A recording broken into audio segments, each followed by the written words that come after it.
Welcome back to Y&R For Life, where we talk about all things Y&R related. We talk about, my predictions, what I think's going to happen, what's going on currently. We even talk about fashion on this show because I'm a big time fashion girl and we got to spill the tea about that from time to time. If you're new to this channel, my question is, what took you so long to get here? And if you are returning, what's up? Long time no see. And it really has been a long time because I missed a whole week.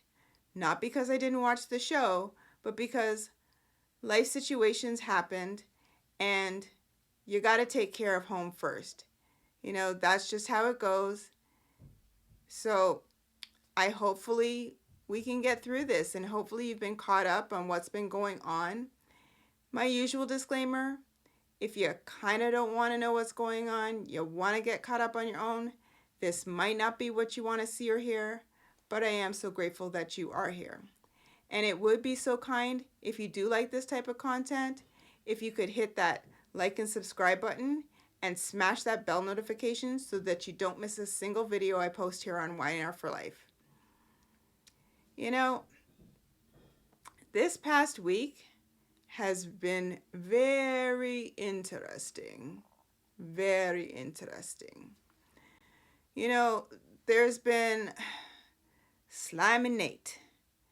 There has been Daddy-O Victor. There's been a lot of Nick and Sharon and Adam, Chance, Summer, Kyle, Audra. It's just been a whole a mishmash of all of them. So we're going to kind of see where things are going and where they've gone throughout this week. And let's just see where this bumpy ride takes us. Okay, so in no particular order, who should we talk about first? Well, should we get Slimy Nate out of the way? Well, let's leave him for a little bit. I got to work my way up to him.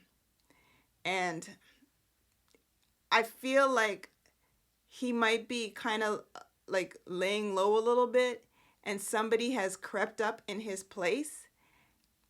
Geez, should we call him Slimy too? We got to come up with a name for Kyle. Okay, so Kyle and Audra. All right. So Kyle and Audra have been consistently hitting the skins. They have been in her hotel room, left, right, and center. Kyle just can't seem to get enough of Audra. And as you know, she bothers me. Because she is out for her own agenda. And it's nothing is going to stop Audra from getting what Audra wants. And if she has to step on this person and that person in order to obtain that, that's what she's going to do. So Kyle and Summer, it's pretty evident that their marriage is womp. And I think Summer kind of realizes this, although she's still wearing her wedding ring. Kyle has nicely taken his off. Yeah. But every opportunity he gets, he is with Audra. He has now started his new job at Newman Media. Who knows what he's doing? All I know is he allegedly started it, but every minute, this guy is in her hotel room talking about he just, basically, he can't get enough. And she's like, oh, Kyle, we have to kind of slow this down and stop this and what. Audra, if you wanted to slow it down, you want to stop it because you have business on your brain, then you would easily stop it. But clearly you and Kyle just can't get enough of one another. So much so at one point in time they end up in the hotel room and he is quick to take off his clothes. And she just says, do you trust me? And she grabs his tie and blindfolds him. And next thing you know, pushes him on the bed, and you can't see it, but we know what happens. Yeah. And to boot, near the ending of the week, Audra and Kyle come traipsing down the hotel room, like from the club, and Kyle's like, I've got nothing to hide. And Audra's like, neither do I. Oh, okay, so like, wait a minute. Are you guys a full-fledged couple now? Because this is just awkward. Anyway, so at some point, Summer and Kyle had bumped into one another at Chancellor Park, and there comes Audra. She comes toddling on through, and disrupts the conversation, which it really wasn't going that well. But she disrupts the conversation. Summer's like, basically, like, don't you have somewhere to be? Like, Summer had already confronted Audra, and Audra just was like, yeah, well, basically, you couldn't keep your man, and now I have him, that kind of thing. So, yeah, that whole thing is just awkward. We'll move right along. All right, so Tucker and Ashley, those two, the peas in the pod, they have been, I mean, Tucker still makes me laugh, but Ashley is just, she's grating under my skin right now. Her and her little holier than thou attitude, like, okay, you had your trifecta with Nikki and Phyllis. That didn't work. And now you're like Lone Ranger and Tonto, the two of you, trying to rid Diane from Genoa City and like show Jack the error of his ways. And Ashley, enough is enough. Unless the powers that be somehow make Diane into this evil witch, if you will, again, then I think she has like really turned herself around. Now, I don't know. Again, I'm not the writer. And if I was, I'd probably allow her to be one of the good guys, just to stick it to Ashley. But Ashley, give it a rest. You're supposed to be focusing on Tucker. And quite frankly, Tucker wants that. But see, now Tucker is like all up in the grill with Phyllis, because he had the guy Carson, you know, the little shifty RMT, not RMT, what was he? He was like the paramedic. So he had the little shifty paramedic guy, Carson, come in. And I guess he paid him a pretty penny for him to come and be like Phyllis's star witness.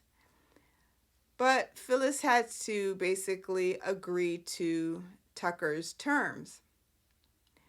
What those terms were, it was just basically like, do as I say. If not, Carson could magically disappear. You know, cue the fairy dust. Bing! Well, Phyllis was like, eventually, okay, yeah, okay, I'll do what you say.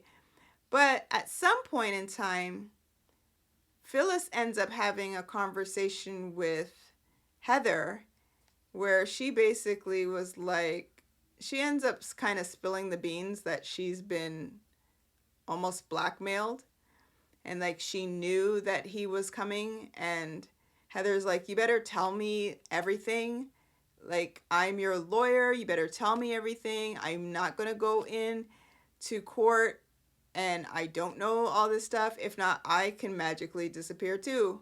Whee! So Phyllis ends up saying, I think you need to put Carson in like some sort of like witness protection type program. And Tucker overhears this, and Carson magically is nowhere to be found. So Phyllis and Tucker end up having a confrontation, and Tucker's like, I'm very disappointed that essentially you couldn't follow instructions, and it was really bad that you wanted to go and put him in some sort of like witness protection type thing. And yeah, that didn't fare well with me. So no, that's a big no. So there's this whole Tucker Phyllis thing where she's like, he's holding me hostage type thing. Whatever. Okay, so back to Tucker and Ashley. They have that little grand scheme going on that they're trying to essentially get Phyllis to do their little dirty work for them. But meanwhile, Ashley ends up professing, now this was probably like part of last week, she ends up professing her love to Tucker. Well, it's about time, if that is true. And now she's like, she wants to focus on marrying him.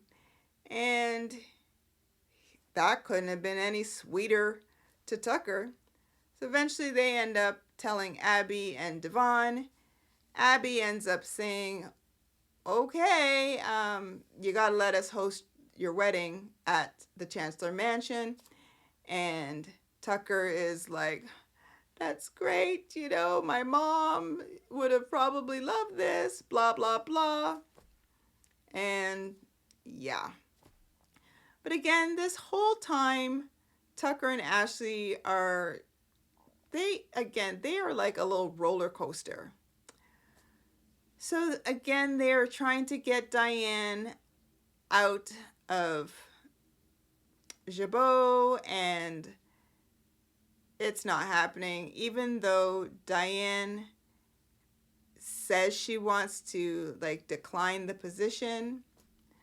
Well, Diane ends up coming up with her own plan to try and, push Ashley and Tucker by the wayside and have them like back off, leave her alone, leave Jack alone, the whole 9 yards.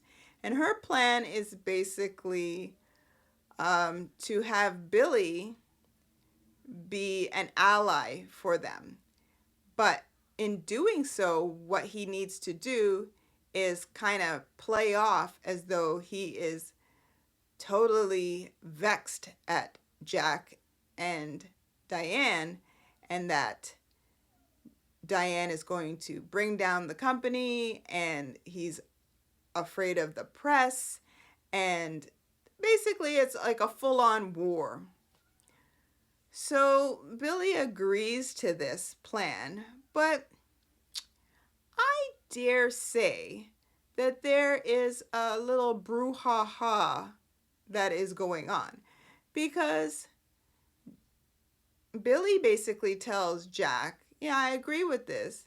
Jack's like, yeah, but I don't want you to fall into like, your deep dark past. And so Billy's like, okay, so wait, you don't trust me? And Jack's like, no, I just promise me that you won't get caught up in this. And he's like, look here, Jack. It's going to be very easy to despise you, basically, if you keep this up. Because it kind of sounds like you don't trust me. And so even though I'm be acting, it'll be very believable. Why? Because we've had bad blood in the past. So, Smiling Jack, he's just like, oh. So at some point in time, Billy ends up seeing Ashley and Tucker. I believe this was at the club. And he's like, yeah, I don't agree with this.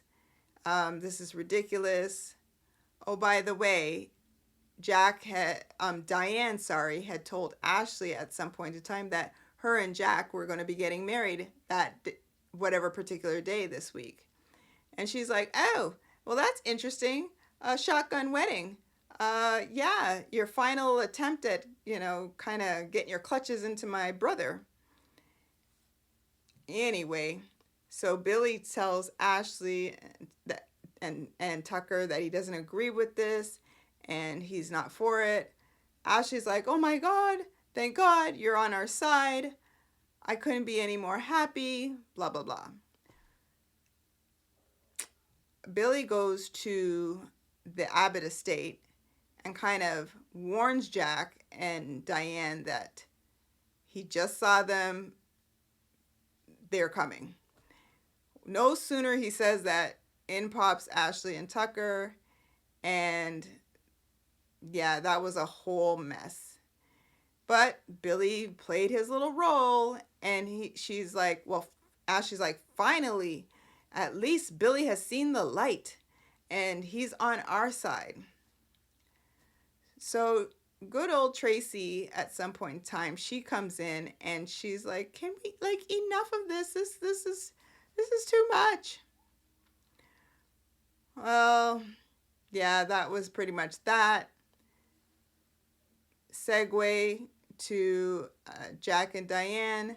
They end up going to the courthouse to get married. The only witness that was there was Tracy. When did she become the maid of honor? I have no idea. But she was the only visitor, the only witness at this wedding. Thank goodness Diane was in at least a sparkly dress. I think it was silver. I don't think it was quite white, but I think it was silver. Maybe with a white undertone, but I think she had looked a little bit better during the week. I mean, she was in black, she was in navy blue, but at least she wore something, kind of sparkly for a wedding. I really wish they had done a little bit with her hair, but they didn't. 'Tis what it is. Jack and Diane are officially married now, and they consummated the wedding by coming home, and that was that. Okay, so not much more to say about that. We're going to see where this whole plan goes, because I feel as though Billy and Jack are going to be at loggerheads for real this time. And yeah, it's going to be a hot mess. So let's move on to, again, scene filler Chelsea. She's now working at Marquetti, and she's like so grateful for the position, and she was just like blithering on about she can't wait her designs and blah blah blah. And Billy was there trying to be there for her, but I mean, he gave her a bracelet with a bee on it. Whatever, I can't even remember what that signified, but again, total scene filler. All right, so let's move on to briefly Sally. Sally, at the beginning of the week, she had come back from visiting Grams and Coco, her sister and her grandmother, and she said she felt a lot better after going to visit them. She realized that she's been too hard on Adam, and Grams and Coco says, yeah, we think you have, because not only did you experience a loss, but he experienced a loss, because baby Ava, sadly passed away. And that Adam had to make such a difficult decision. Okay, so,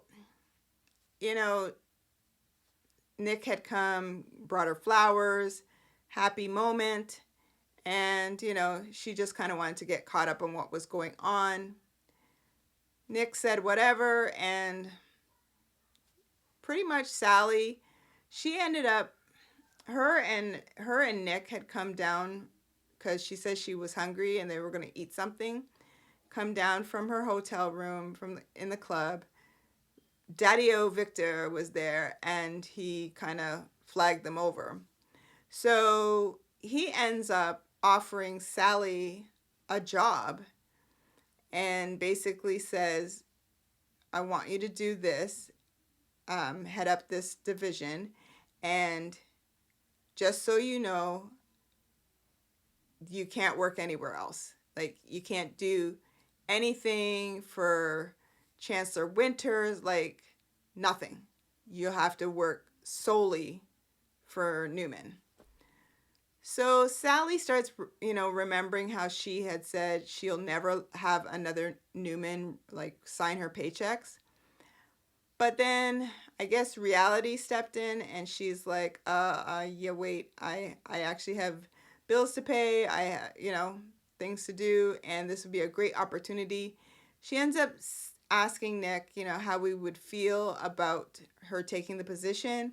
And Nick's like, look, you can't just take whatever my father says at face value because he usually has an agenda.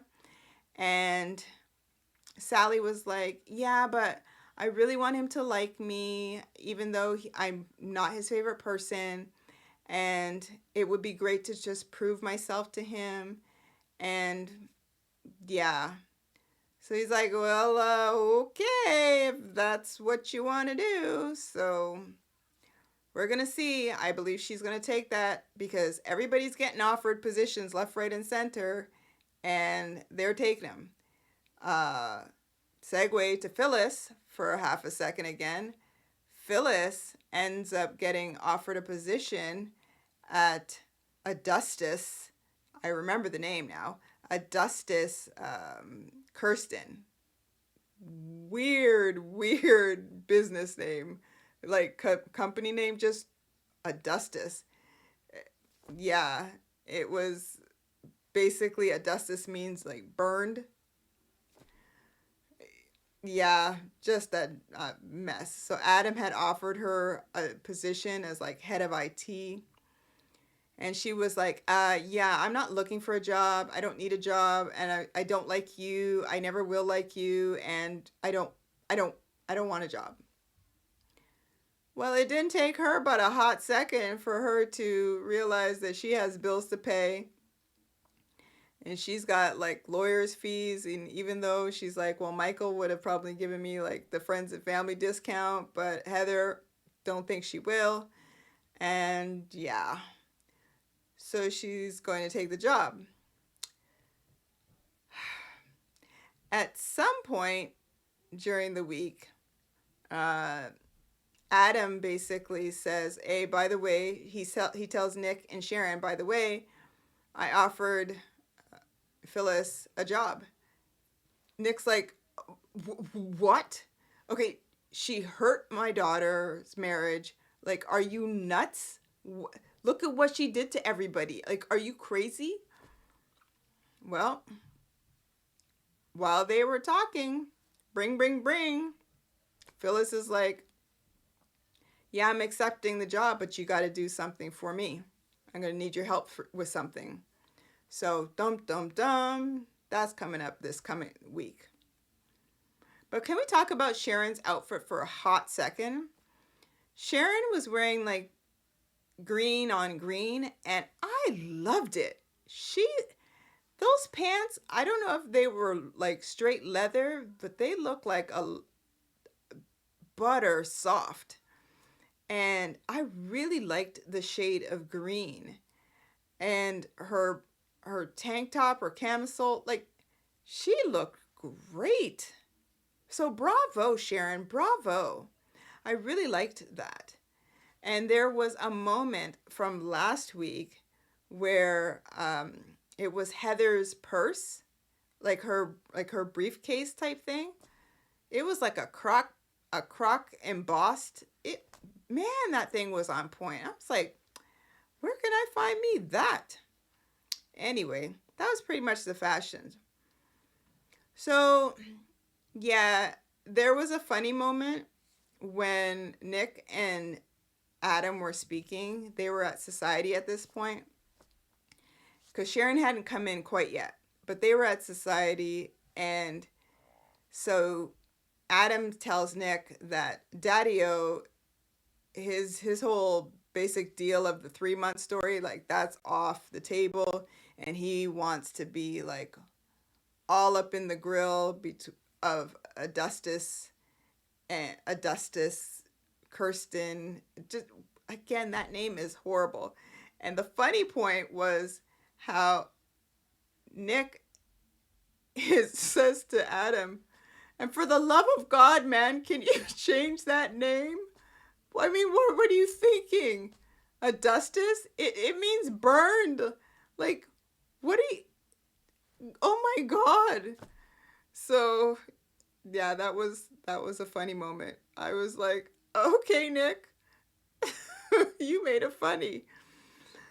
So, yeah, they're going to end up changing the name, I'm sure. And yeah, so that's pretty much what's been going on.